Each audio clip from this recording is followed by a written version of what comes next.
organize things. They conspire. You know, bourgeois people do conspire to control the working class, to control markets, to control the economies of less powerful and less armed states. And so the idea that 9/11 was an inside job, that it would have been a group of war profiteers who conspired to bring down these towers, is completely feasible and would be totally historically informed. And so I'll read what Professor Hall has to say vis-a-vis 9/11 and its pertinence to the history which he adumbrates in this chapter. He states, the mythology of 9/11 give the United States yet another savage other against which to develop its understanding of its own civilization's superiority. As Richard Kizak of the National Association of Evangelicals saw it, many of the constituents responded to the official explanation of 9/11 by substituting Islam from the Soviet Union. He stated, the Muslims have become the modern-day equivalent of the evil empire. One poll of right-wing Christian leaders found that 2/3 of those questioned agreed that Islam is dedicated to world domination. They agreed that Islam is a religion of violence. So I mean, we're seeing how, you know, basically the evil empire of the Soviet Union was, you know, transplanted with this new mythology of, you know, Islam as the kind of monolithic threat to American ideals and civilization, in inverted commas. And so Hall writes, the official interpretation of the events of 9/11 created the perfect basis to renew the alliance between Christian fundamentalists and Cheney-style business hawks. And so you can imagine, you know, like if there hadn't been 9/11, all these kind of cold warriors like Donald Rumsfeld and Dick Cheney and Richard Pearl and so on, they would have been redundant because they would have had no purpose to serve in a warless world. And so they needed a war. And when you go into the scholarship on this, which Professor Hall has, he has hundreds, you know, of citations, thousands of citations this thick, you know, contributing to this text and justifying and qualifying his assertions in this text. And when you go into it, the official version of 9/11 it doesn't sustain elementary scrutiny and elementary scientific reasoning, and so Professor Hall is you know, cognizant of that. He's conscious of that. He's not somebody who speculates outlandishly, saying I believe it was X, Y, or Z who did 9/11. But certainly he's skeptical of the official interpretation, the official conspiracy theory that 19 Saudis with box cutters coming from caves managed to break through the most elaborate and well-funded national security state on the planet and orchestrate the events which we were, as they were told to us, within hours of the fateful event, the atrocity that killed 3,000 innocent people. Nonetheless, pushing on, so the official interpretation of the events of 9/11, Professor Hall states, created the perfect basis to renew an alliance between Christian fundamentalists and Cheney-style business hawks. It was the dawning of this alliance that had ushered in the era of corporate deregulation, as promoted by the anti-New Deal presidency of Ronald Reagan. In many ways that were completely antagonistic to the social democracy of Roosevelt and Keynes, Hall continues. It was the dawning of this alliance that ushered in the era of corporate deregulation as promoted by the anti-New Deal presidency of Ronald Reagan. In ways that were completely antagonistic to the social democracy of Roosevelt and Keynes, the war on terror opened the door to the ratcheting up of right-wing tactics for the expanded reach of government into every facet of human interaction. Patterns were repeated that had earlier developed when the fascist Axis had first been fashioned as an anti-communist laboratory of totalitarian capitalism. Now terrorism replaced communism as the all-purpose demon to be manipulated as deemed necessary in order to protect the power of finance capital and those who control it.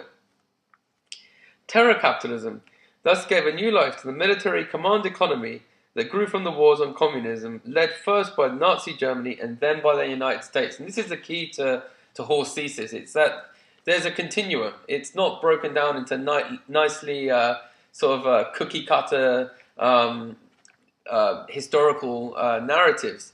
No, it's a continuation. We have the war profiteering that led to World War II. We have the war profiteering during World War II, and we have the war profiteering after World War II in the period of the Cold War, and now the post-Cold War 9/11 wars that we are witnessing at this time, which have not ended under President Obama.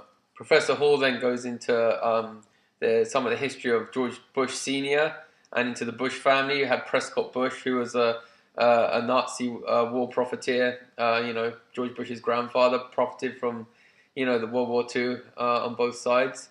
And then talks about the irony of the fact that the Skull and Bones Society at Yale University it dug up the skull allegedly of Geronimo, the famous Indian warrior who fought imperialism and colonization.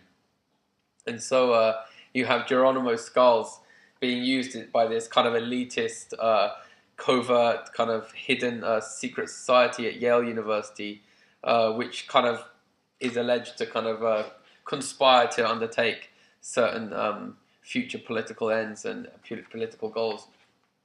And so Professor Hall basically explains his analysis of 9/11 and the war on terror, and he concludes. I'll read his final paragraph.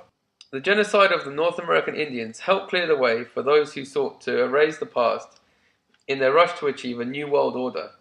So this is an interesting concept because, being one who listens to the types of Alex Jones and so on, you hear a lot of people in the 9/11 truth movement talk about, in the United States, these people who are kind of patriots in the United States talk about, a new world order. We don't want the new world order. We don't want the globalists or the global government. But Professor Hall, although he would support certain, questions which such people ask, rejects that kind of callow analysis that the new world orders emerged in recent times.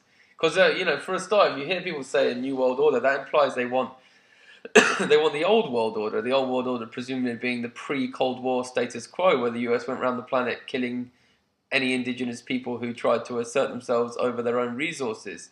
And so I would, Professor Hall would argue, well, no, the New World Order, it started in 1492.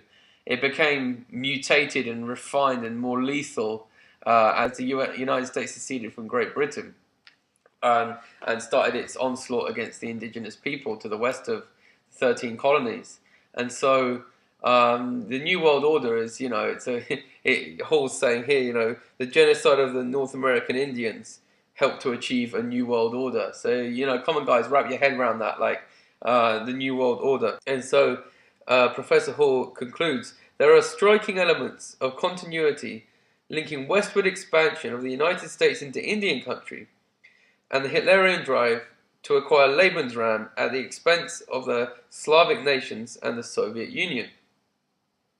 Similarly, there are some undeniable threads of continuity linking the financial and industrial backers of the fascist Axis' rise and those with the largest interest in promoting the national security state's so-called war on terror. The national security state points humanity away from the fourth world principles of people security, environmental security, health security, educational security, and global security. The citizens of the fourth world seek a third way between those who would idealize or obliterate the past. The Atlantic Charter and the international institutions and governments which it gave rise still point towards the possibility of a world governed by law rather than force. They point towards extensions of the vision of Roosevelt and away from the heritage of Hitler. And so that's the chapter. I hope you've enjoyed this YouTube. Just to reiterate, I was interpreting chapter 5 of an upcoming book called Earth into Property, which is written by Professor Anthony J. Hall of the University of Lethbridge in Alberta, Canada. That chapter was entitled Hitler or Roosevelt? Finding Third Ways to the Fourth World. I'm Joshua Blakeney, and I'll be going through the rest of this text in other YouTubes, and I will be defining certain themes which I think merit attention on YouTube, and I hope you'll come with me on that journey. Thank you.